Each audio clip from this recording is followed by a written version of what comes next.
नमस्कार, मैं हूँ दिव्या मित्तल, जिलाधिकारी मिर्ज़ापुर। आज मैं एक ऐसे विषय के बारे में आपसे बात करना चाहती हूँ, जिसका संबंध मनुष्य के जन्म से है। वो है मासिक धर्म, यानी कि माहवारी। मैंने आईएएस के पहले कई प्रतियोगी परीक्षाएं उत्तीर्ण की हैं, और अगर मैं सफलता का एक मंत्र आपको दे सकती हूँ, तो वो है प्रयास की निरंतरता। लगे रहो, जब तक कि मंजिल प्राप्त ना कर लो। अब आप ही बताइए कि यदि मैं किसी चीज़ को लेकर हर महीने 5 दिन परेशान रहती, तो क्या मैं आईएएस अधिकारी बन पाती? क्या कल्पना चावला जी अंतरिक्ष में जा पाती? आपकी बेटी, आपकी बहन भी इसी तरह है।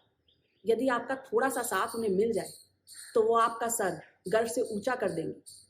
और ये विषय महिलाओं के साथ-साथ पुरुषों को जानना इसलिए आवश्यक है कि इस तरह की बात शायद आपकी बेटी आपसे न कर पाए। आज मैं जिलाधिकारी हूँ, तो मैं आप सबसे ये बात कर रही हूँ, पर जब मैं एक छोटी बच्ची थी, तब मुझ में भी इसको लेकर संकोच था।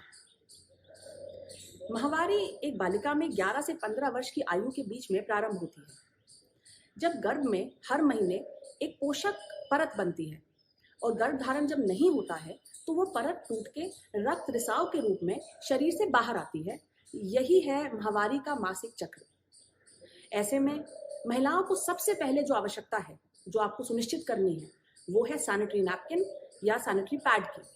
आज भी हमारे देश में बहुत सारी महिलाएं ऐसी चीज़ों का प्रयोग कर रही हैं जो उनके स्वास्थ्य के लिए हानिकारक है, जैसे कि मिट्टी, पत्ते और इस तरह की अन्य वस्तुएं।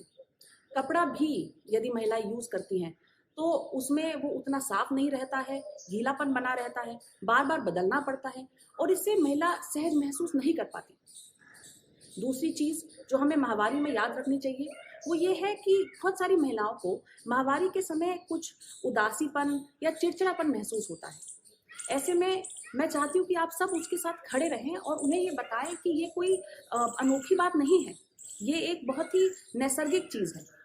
सभी महिलाएं जो इस तरह की समस्या से ग्रसित हों, वो नियमित रूप से प्राणायाम, योगा, मेडिटेशन इस तरह की चीज़ों को करेंगी, तो उन्हें बहुत लाभ होगा।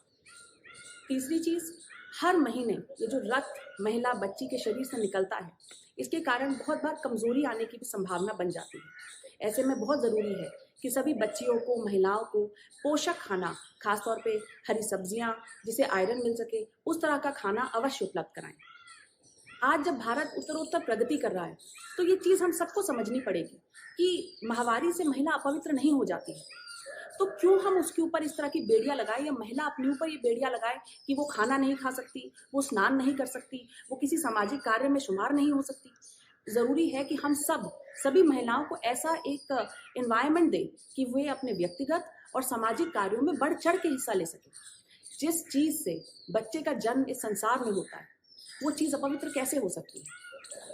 माहवारी के इन कठिन दिनों को थोड़ा आसान बनाने के लिए जनपद मिर्ज़ापुर में हमने एक प्रयास किया है। हमने दिल्ली से एक मशीन मंगवाई है और हमारे ही जनपद की एक एसएचजी, जय माता दी एसएचजी ग्रुप के द्वारा सस्ते दरों पे जो सैनिटरी नैपकिन्स है वो बनाए जाएंगे और वो आप तक केवल लगभग 3 रुपए में पहुंचेंगे। मुझे लगता है कि इस तरह से सैनिटरी नैपकिन्स का ये सबसे सस्ता प्रयोग है। मैं चाहूँगी कि आप सब अपनी बहनों को, बेटियों को, पत्नियों को ये सब उपलब्ध करवाएं। सभी महिलाएं इन सैनिटरी नैपकिन्स को या किसी भी सैनिटरी नैपकिन्स को खरीदें और जो ये समस्याएं इन दिनों में आती हैं, उनसे निजात पाएँ, स्वास्थ्य भी उनका अच्छा रहेगा इसके माध्यम से। और मेरी सभी लोगों से ये अपेक्षा है, गुजारिश है कि हमारे इस छोटे से प्रयास में वो हमारा साथ देंगे और महिलाओं को कभी भी ऐसा नहीं लगेगा कि वो ऐसे समय में अकेली हैं और वो बढ़ चढ़कर पूरे सामाजिक अपने जीवन में प्रतिभाग करेंगी और हमारे जनपद का और देश का नाम रोशन करेंगी। धन्यवाद।